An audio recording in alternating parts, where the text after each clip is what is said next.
Voltamos para o início do 360 com informação de momento, direto da Câmara dos Deputados. Estamos de olho nas reuniões e negociações em torno da votação da PEC do estouro.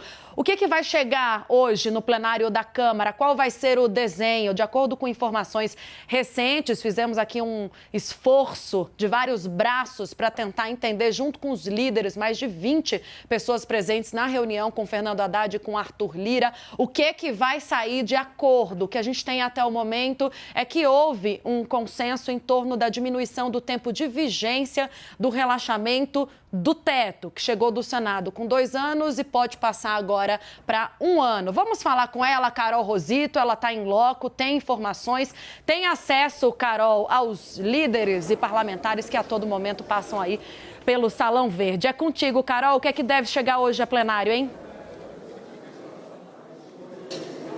Oi, Tainá, boa tarde mais uma vez para vocês, boa tarde a todos. Olha, aliados do presidente eleito Lula, os deputados aqui, líderes partidários, continuam bastante otimistas, confiantes na votação da PEC do estouro nesta terça-feira, como foi prometido pelo próprio presidente da Câmara, Arthur Lira, que na última sessão interrompeu a discussão ali, transferindo essa sessão para o início da manhã desta terça-feira, o que não aconteceu, isso porque a gente sabe que até o momento o foco das discussões, das negociações estão dentro da residência oficial de Arthur Lira, ele que desde cedinho estava recebendo ali líderes partidários da base, também outros aliados ali do PT e agora, mais cedo, recebeu também o futuro ministro da Fazenda, Fernando Haddad. Nesse momento a gente tem informação de que Lira está reunido, inclusive, com o relator da PEC, o deputado Elmar Nascimento, costurando esses acordos, isso porque a gente sabe que tem alguns pontos que ainda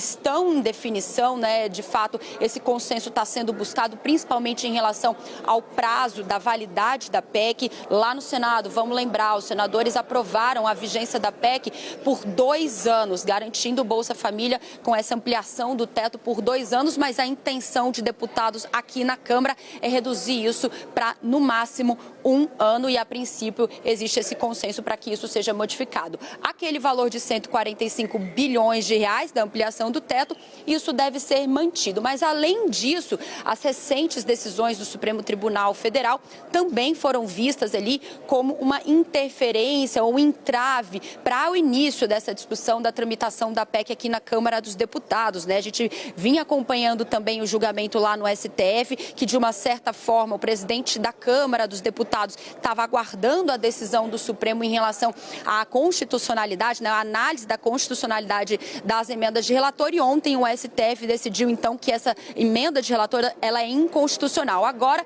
a ideia é buscar um mecanismo dentro do texto da PEC para incluir um artigo e garantir que os recursos, aqueles 19 bilhões de reais, sejam redistribuídos para emendas individuais e também para a União. Essa foi a intenção, foi até o que foi dito mais cedo pelo relator do orçamento, o senador Marcelo Castro, depois de uma reunião também lá na RO com o presidente da Câmara, Arthur Lira. Então, a movimentação por aqui bastante tranquila, a gente está aguardando o início da sessão. Claro, assim que o presidente da Câmara sair da residência oficial e vier aqui para a Câmara, isso já sinaliza uma movimentação maior para a gente começar a discutir o início dessa tramitação dentro do plenário, viu, Tainá? Eu volto com você.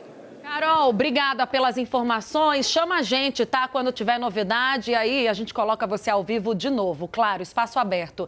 Da Carol Rosito, a gente vai falar com os nossos analistas. A Larissa Rodrigues já está em tela e ele, Leandro Rezende. Onde é que você está, hein, Leandro? Eu tô em algum andar aqui da CNN de São Paulo, que eu não sei exatamente ainda qual que eu estou me ambientando, mas estou aqui. Seja segundo muito andar. bem-vindo. Fui formado aqui pela voz da consciência que estou no 2º andar. Muito bem. Você está no famoso queijo. Bem-vindo ao queijo de São Paulo. Depois vou aí te dar um abraço, querido. Lari, distantes peronomútil, né? Seguimos fortes por aqui. Seguimos, você, agora o Leandro, que resolveu voltar de férias, E pelo jeito essa PEC. Vamos chegar ao Natal com esse assunto. Não tá faltando assunto essa semana. Ô, Lari, que a gente achou que ia ser calma. Você trouxe o personagem que faltava. Eu, você, Leandro e a PEC. Me conte. A gente estava falando agora há pouco com Carol Rosito, já dei também uns indicativos do que a gente conversou com os líderes depois da reunião com o Arthur Lira e com o Haddad. O que a gente tem até o momento, Lari, eu queria que você avançasse com as suas apurações, é a tendência de um acordo que pode mexer no tempo, pode manter, tirando alguns detalhes, né, que estavam fora o Bolsa Família, um detalhe ou outro ali do valor, mas mantendo o valor inicial que veio do Senado. E com a previsão de votação na Câmara, é a necessidade de votação no Senado também. Como é que eles vão conseguir fazer tudo isso a tempo, Larissa Rodrigues? Tainá, boa tarde novamente. A expectativa agora é que o pior já tenha passado, pelo menos foi isso que eu ouvi. A gente vem acompanhando essa PEC há vários dias e acabou que o PT teria cedido hoje em reduzir o prazo dessa ampliação do teto de gastos em um ano. Desde o início se batia muito nessa tecla, mas inicialmente o PT estava muito resistente, até porque havia uma pressão para se reduzir o prazo e também o espaço do teto, ou seja, diminuir os milhões ali que o PT vai poder organizar nesse novo governo. Então, ali dentro do PT, o que eles analisam agora é que, beleza, a gente perdeu um pouquinho reduzindo o prazo, mas conseguimos aquilo que a gente queria, que era praticamente somando ali com aquelas contas extraordinárias, receitas extraordinárias, pode chegar a quase 170 bilhões de reais. O PT, nesse momento, está otimista. Há uma tentativa, então, de se alterar alguns detalhes, que daqui a pouco a gente vai trazer melhor sobre a questão do que vai se transformar os 19 bilhões do orçamento secreto. Isso acontecendo, talvez tenha que voltar para o Senado, se de fato isso se confirmar. A expectativa é que agora, apesar do horário já ser 3 da tarde, o pior já passou, o acordo foi firmado, que dê tempo, acho otimista, já digo de antemão, mas que dê tempo de votar hoje na Câmara, se precisar, volta amanhã para o Senado e na quinta-feira continua aquela intenção inicial de se votar o orçamento. Lembrando, então, que eles ainda têm que votar numa sessão conjunta do Congresso Nacional o orçamento do ano que vem. Nada mais é do que todas aquelas planilhas do que, de fato, o país vai arrecadar, do que vai gastar e o que pode ou não ser manejado. Por isso a importância dessa PEC, porque essa PEC tira um pouco do teto de gastos, aí então só pode votar o orçamento depois dela. Essa é a expectativa nesse momento, de que dê tempo de fazer tudo ainda esta semana, lembrando que na sexta-feira os parlamentares entram de recesso. Leandro Rezende, conta para mim também, eu sei que você conversou com algumas lideranças hoje cedo, quero saber o que hoje de manhã, a gente sabe que teve uma mudança de postura com o passar das horas, principalmente em relação aos parlamentares ligados ao governo eleito, que resistiam bravamente até semana passada em mudar qualquer aspecto dessa PEC, né? Houve uma resistência, Leandro, pelo que eu sei, das lideranças, sobretudo do Centrão, e aí foi que eles decidiram, na mesa ali posta junto com Haddad e com Arthur Lira, chegar num consenso. O que você tem, Leandro? Tainá, boa tarde para você, para a Larissa. Prazer estar de volta das férias aqui no 360. Hoje a gente viu, né, o governo eleito perceber que não só os votos que o Lula teve seriam suficientes para garantir a aprovação dessa PEC na Câmara dos Deputados. Logo cedo foi feita uma reunião de deputados do PT, eu conversei com alguns deles durante essa reunião ali, um pouquinho antes, né, do Haddad se reunir com o Arthur Lira, em que já se aceitava modificações no texto que foi feito que foi aprovado pelo Senado e que na Câmara dos Deputados houve uma percepção de que, de fato, não haveria como prosperar do jeito que a coisa estava. Porque é uma discussão que ela foi para além do que está contido dentro da PEC, né? É uma PEC ali para garantir o Bolsa Família, garantir ali uma capacidade de investimento para o governo eleito, mas virou também uma discussão sobre orçamento secreto, virou uma discussão sobre a base parlamentar do presidente eleito Luiz Inácio Lula da Silva e virou uma discussão sobre como vai ser a relação entre o PT e o candidato que o PT quer apoiar para ser presidente da Câmara dos Deputados mais uma vez, que é o Arthur Lira. Então, tudo isso se misturou dentro dessa discussão. E hoje eu conversei com gente do Centrão, gente que está no governo ainda, né, do governo do presidente Jair Bolsonaro, e com os petistas, que se viram em determinado momento, né, tendo que admitir uma mudança no texto aprovado pelo Senado, porque estão mirando para além da discussão que, como a Larissa explicou, esse cronograma super apertado, né? Que se quer terminar no Senado de novo a votação da PEC no mais tardar amanhã, quarta-feira. Então, para além disso, está contido nesse debate também a formação de uma base parlamentar para o Lula. Conversando há pouco com um dos vice-presidentes nacionais do PT, deputado federal eleito também, Washington Quaquá, que é do Rio de Janeiro, eu consegui ali ouvir dele o seguinte: olha, essa é uma discussão que ela precisa ser suficiente para acalmar deputados e senadores, de que eles vão poder trabalhar pelo Lula tendo uma base que seja minimamente confortável para poder tocar o país daqui para frente, agora com outros instrumentos de governabilidade, que não as emendas de relator e que não o poderio todo que o Lira teve ao longo do governo do presidente Jair Bolsonaro. Tudo isso está na mesa agora, vamos ver que bicho que dá na Câmara dos Deputados ainda hoje.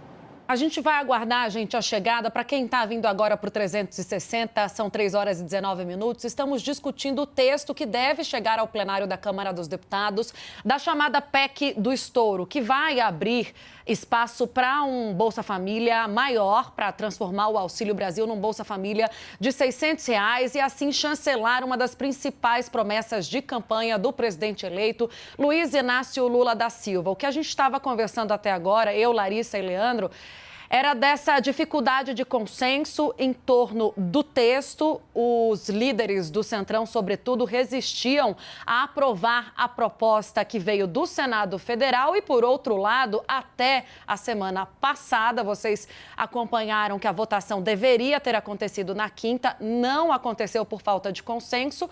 O governo eleito, na figura do presidente Luiz Inácio Lula da Silva, cobrou de Arthur Lira o compromisso de votar o que havia prometido e de entregar os 90 votos para se somar aos 245 que o PT diz ter. Agora, Larissa Rodrigues, a gente está olhando também para qual vai ser a repercussão disso lá na frente.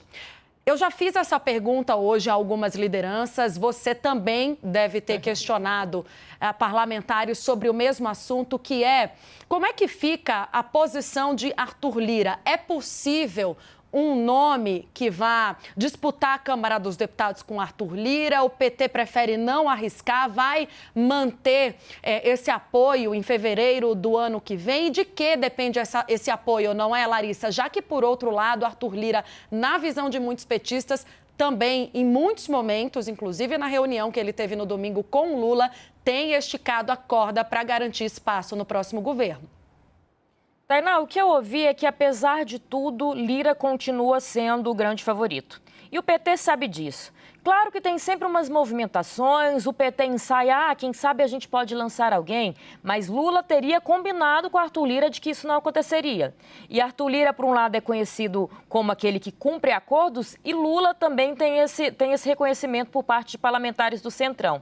Então, nesse momento, apesar da gente ver algumas conversas, você escuta um líder ali do PT falando, talvez seja melhor a gente lançar alguém. Voltou-se a falar União Brasil, que já declarou apoio também oficial, de lançar Luciano Bivar. Tem muito tempo que Luciano Bivar, que é o presidente do União Brasil, veio batendo nessa tecla. Quando o União Brasil anunciou apoio a Arthur Lira, ele estava até meio de contragosto, não queria muito anunciar. Acabou cedendo e agora volta a falar ali nos bastidores, será que não é hora também de lançar alguém do União Brasil? A gente escuta essas conversas, mas o que se ouve é que na hora de sentar ali, Lira e Lula, isso deve ser paralisado. Há esse entendimento, sim, de que Arthur Lira talvez tenha pesado um pouquinho a mão, e Lula meio que deu também um chega para lá naquela conversa de domingo que a gente ficou tentando apurar, né? Desde a sexta-feira, quando ela aconteceu, ontem conversávamos sobre isso também, de que Lula meio que sinalizou, olha, já te dei apoio, já estou aqui tentando negociar a questão do orçamento secreto, depois até acusaram Lula de ter voltado atrás, quem sabe ter conversado com Lewandowski. O que mais você quer? Não, já chega de espaço no meu governo. Não dá mais para abrir também espaço para essa base que você diz está formando. Mas que se acredita que, no fim das contas, Lula não quer confusão. É melhor começar um governo ali com Arthur Lira, apesar de tudo, mais do seu lado, do que lançar alguém sabendo que a chance de tirar Arthur Arthur Lira da presidência da Câmara é ainda maior. Alguns nomes ainda devem sim ser cogitados, vai ter muito burburinho. A gente lembra que se a posse presidencial está pertinho dia 1º, no Congresso Nacional só começa eu tenho até que confirmar depois, 1 ou 2 de fevereiro, na primeira semana de fevereiro. Então tem um mês a mais. Então a gente ainda vai ter alguns burburinhos e algumas conversas. Mas a análise nesse momento é que, apesar de Lira ter perdido um pouco de força com essas duas questões vindas do STF que aconteceram ontem, né? A primeira do orçamento secreto e a segunda aquela decisão de Gilmar Mendes também, que tira um pedaço do teto de gastos para possibilitar o Bolsa Família em R$600, ainda se tem um entendimento de que Lira é um nome forte, deve ser reeleito e que para o PT, nesse momento, é melhor não criar caso. Fato, não é, Leandro Rezende, é que houve uma dificuldade de articulação política e mesmo dentro do PT eles assumem isso desde o início, tanto que essa decisão do Gilmar Mendes reforça uma ideia que surgiu lá atrás de evitar uma PEC e tentar abrir espaço para o Bolsa Família e garantir a promessa de campanha de Lula com uma medida provisória. Agora, em relação a Arthur Lira, diante dessa dificuldade que sempre me é apontada, a dificuldade de articulação, há também uma cobrança interna que eu vejo no PT por um articulador. Porque se a gente for contar, gente, nos dedos quantas lideranças políticas, partidárias, mandatários e agora parlamentares eleitos entraram nessa negociação, é muita gente falando pelo PT e muita gente para dissipar o assunto. Então, há um entendimento até interno dentro do partido nesse momento de que seria necessário, por exemplo, ter um ministro da articulação política já indicado. E o ministro que é apontado, aventado como possível da articulação política, que é o Alexandre Padilha, a gente não vê participando tanto das discussões, né? A gente vê a discussão muito distribuída entre várias frentes, lideranças, até o próprio vice-presidente eleito, mas um articulador político capaz de sentar e ser o porta-voz do partido não tem, não é, Leandro Rezende? É aquele problema, né? Quando você divide muito as responsabilidades e você tem um problema, todo mundo é responsável, então ninguém é responsável, ninguém assume, né, o papel de ir para o campo, ir para a discussão política e, de fato, comandar essa articulação. Por exemplo, no Senado, essa PEC, ela foi muito tratada pelo Wellington Dias, né? O Wellington Dias, ex-governador do Piauí, senador eleito, foi quem, no Senado, tocou a articulação dessa PEC. Ele foi, por alguns petistas, elogiado por ter conseguido a aprovação do texto com uma margem muito confortável de votos, mas, por outros, questionado pelo fato do texto ter sido aprovado no Senado sem que tivesse um jogo combinado também com o presidente da Câmara dos Deputados, o Arthur Lira. Então, de fato, é uma situação também, Tainá e Larissa, diferente de outras que a gente vai ver ao longo do governo, porque o PT está tendo que negociar com um Congresso que vai ter uma cara diferente a partir de 2023. Tem deputado e tem senador cujos votos são fundamentais agora, mas que no ano que vem não vão ter um assento no Congresso Nacional. São pessoas que vão perder mandato, ou porque vão fazer outras funções, ou simplesmente porque não foram reeleitas. Então, é de fato uma situação, hoje conversando com outro deputado petista também, ele me apontou isso, é uma negociação super complexa. Você, sem ser governo, ter que negociar para quando você assumir, já ter um colchão ali em cima do qual você pode começar a construir o seu mandato. É uma situação diferente, o PT colocou a PEC, né, como principal ponto para discutir agora, nesse final de ano, comecinho de 2023, abandonou essa tese da MP, mas o Gilmar Mendes, com essa decisão, né, fez voltar ali aqueles que estavam com essa ideia fixa na cabeça. O Lula, logo no começo do governo, pediu uma medida provisória para garantir o pagamento do Bolsa Família e o cumprimento de uma das suas principais promessas de campanha. Há outra questão aí também, que é o PT olhar para essa discussão da PEC e achar que é o momento, como eu estava dizendo antes, de montar uma base parlamentar. Nada disso é simples, mas, de fato, há um problema colocado. Não tem ninguém que responda hoje pela articulação política do governo Lula. Quando você olha para outras discussões desse tipo, durante o mandato do presidente Jair Bolsonaro, era possível nomear exatamente quem era o ministro responsável, quem era o deputado responsável, quem era o senador governador que fazia a interlocução. Hoje, são vários os nomes citados pelos petistas e isso se divide muito a responsabilidade e acaba que dá ruído, porque justamente não tem ninguém para assumir essa bronca toda. Isso, eu trouxe isso aqui para a gente discutir, porque eu ouvi isso hoje de um político importante, muito próximo ao ex-presidente agora, né, futuro presidente eleito, Luiz Inácio Lula da Silva, de que o ministro da Articulação já tinha que ter sido indicado há muito tempo. A gente tem um nome provável, que é o Alexandre Padilha, que é deputado federal, que é o mais cotado, a gente fala disso aqui há quanto tempo, e ainda não há a indicação. E provavelmente só vai ter depois de aprovada essa PEC. O próprio futuro ministro da Fazenda só entrou de fato no jogo agora, né? Porque até pouco tempo atrás ele não estava com essa atuação toda diante da formulação do desenho da PEC, né? Veio entrar agora, depois que a gente observou a dificuldade que o Arthur Lira estava tendo para compor com os líderes partidários. Tainá, eu até levantei o dedinho, porque você comentou a questão... Eu tenho que olhar para o lado aqui, lá, eu estou sem retorno, mas vai, você tem... Pode falar. Eu levantei dedinho, pediu da palavra, porque você falando do Padilha, eu me lembrei de uma coisa que eu escutei ontem no almoço aqui em Brasília. Depois, conversando com alguns parlamentares, foi criado um grupo, me passaram, um grupo ali meio que de transição entre governo eleito e Congresso. Esse grupo no WhatsApp, como a gente tem o nosso aqui, do 360. E diz que tem muitos parlamentares nesse grupo. Inclusive, tem o presidente da Câmara, Arthur Lira, já para conversar com o Wellington Dias, com Jacques Wagner, com o pessoal do PT também, para já ver como vai ser a negociação. Mas que o próprio Padilha, que é quem deve ser o ministro para ser responsável por essa articulação, não está nesse grupo. Que ele não foi colocado e que, quando colocaram, ele saiu do grupo. Que é uma sinalização que ninguém entendeu. Ele não vai ser o responsável por fazer a articulação, ao que tudo indica.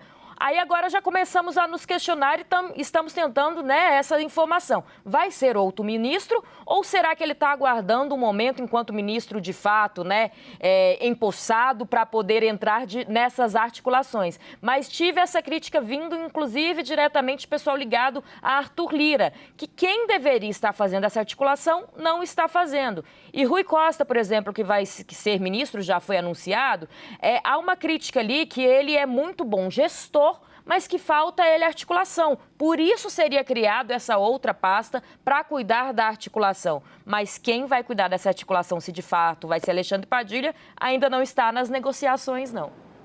Eu tenho um palpite, Lari, eu acho que é para não se expor muito, tá? E aí não queimar a largada, que você sabe que acontece isso, né? Então fica um pouco na surdina, ele realmente não está falando muito nem com nós, jornalistas, está mais quieto, então acho que tem um pouco de estratégia nesse sentido. Mas daqui a pouco, Larissa Rodrigues e Leandro Rezende, vamos falar de composição de ministérios. Vamos rodar um pouquinho os assuntos?